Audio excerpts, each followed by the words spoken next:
کہ دوسرا کیوں نہیں کر رہا، وہ چینج ہو، میں کیوں بدلوں، وہ چیزیں آپ سیکھیں جس سے آپ اندر بڑے نرم مزاج ہو جائیں، آپ کچھ جس طرح لچکدار ہو جائیں، آپ گول سا پتھر بن جائیں جس کے کنارے نوکدار نہ ہوں کہ کسی کو چبھے، آپ لوگوں کے لیے آسان بن جائیں۔ اور ویسے بھی قیامت کے دن انسان کا قدم اس وقت تک ہل نہیں سکے گا جب تک وہ 4 سوالات کا جواب نہ دے گا۔ پہلا سوال، اس نے اپنی عمر کس چیز میں ختم کی، اپنے علم پر کہاں تک عمل کیا، اس نے اپنا مال کہاں سے کمایا، کہاں پہ خرچ کیا، اس نے اپنے جسم کو کس کام میں بوسیدہ کیا، یہ ساری ایکٹیویٹیز ہمیں پوچھی جائیں گی، ہم کیا کیا کر کے آئیں۔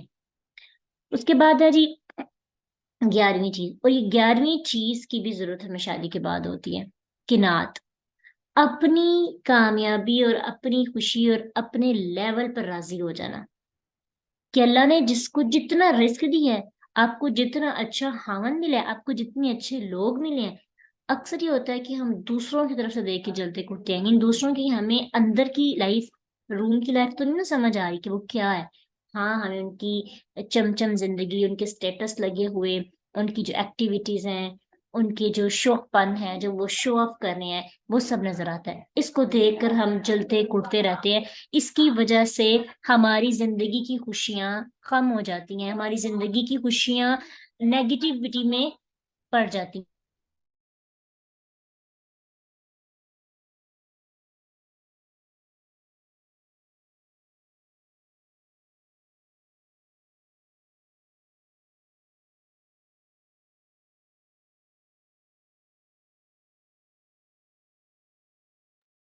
تو اس وجہ سے اپنے رشتوں پہ کنات کرنا، میرے رشتے اچھے ہیں، آپ خوبیاں تلاش کیا کریں، خامیاں 100 مل جاتی ہیں، اس لیے اپنی بیماری جو ہم یہ دیکھتے ہیں نا کہ جب کہ مجھ سے بڑے کتنے ہیں، یہ حدیث میں بھی آتا ہے کہ اس شخص کی طرف دیکھو جو دنیاوی اعتبار سے تم سے کم تر ہو، اور اس شخص کی طرف مت دیکھو جو دنیاوی اعتبار سے تم سے بڑا ہو، کیونکہ اس طرح تم دنیا کی نعمتوں کو حقیر نہیں سمجھو گے۔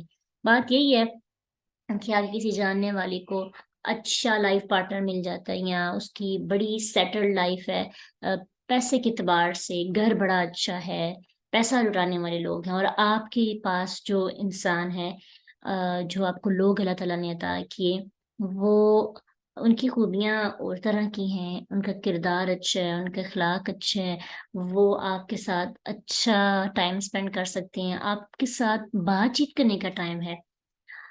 آج اگر آپ کے ساتھ لوگ گفتگو کرتے ہیں، آپ کو سنتے ہیں، آپ کے ساتھ انجوائے کرتے ہیں، تو اس سے بڑی نعمت نہیں کوئی، لیکن قناعت کرنا چاہیے، جتنا اللہ نے دیا ہے اس پہ راضی ہو جائے، ٹھیک ہے۔ حدیث میں آتا ہے کہ جو شخص اس حالت میں صبح کرے کہ وہ تندرست ہو، اپنے دل میں پرامن ہو، اس کے پاس ایک دن کی غذا موجود ہو، گویا اس کے لیے پوری دنیا کو جمع کر دیا گیا ہے۔ اللہ اکبر، نہیں اس کے پاس تندرستی بھی ہے، دل بھی سکون میں ہے، ایک دن کی غذا بھی موجود ہے، سمجھیں اس کے پاس دنیا کی ہر نعمت ہے، لیکن ہمارے پاس جو ہے نا، ہم اس کو دیکھتے ہی نہیں ہیں، جو ہمارے پاس نہیں ہے ہم نے تو اس کو دیکھنا ہوتا ہے، اس وجہ سے ہماری ساری خوشیاں زائل ہو جاتی ہیں۔ 12واں اصول، خوش رہنے کا، یہ سارے کام آپ یہ سارے کام کر رہے ہیں، ابھی بھی خوشی اتنی زیادہ نہیں مل رہی، اب کیا کریں؟ دوسروں کی پریشانیوں کو دور کرنا شروع کر دیں۔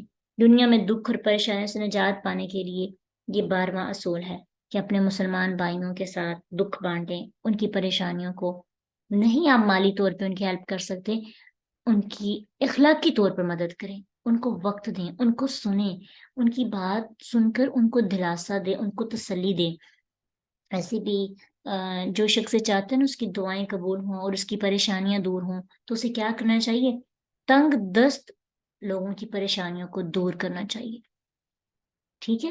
تو ایک خوش رہنے کا یہ بھی طریقہ ہے، اگر آپ بہت زیادہ بیمار ہیں، آپ صحت مند انسان کے ساتھ دیکھ کر رش کرتے ہیں، تو آپ کیا کریں؟ اپنے سے بھی بیمار جو لوگ ہیں ان کی پریشانیوں کو دور کرنے کی کوشش کریں، یا کوئی غریب ہے، تنگ دست ہے، اس پہ پیسہ خرچ کریں، اس سے بھی آپ کا علاج ہوتا ہے۔ اب نا ایک نئی یہ چیز بھی فارمولا کچھ لوگ اس سے بھی اپنی بیماریاں دور کرنے کی کوشش کرتے ہیں. وہ یہ ہے کہ جو بندہ بیمار ہوتا ہے نا، اس سے کہا جاتا ہے کہ وہ کسی غریب کے اوپر پیسے خرچ کرنا شروع کر دے.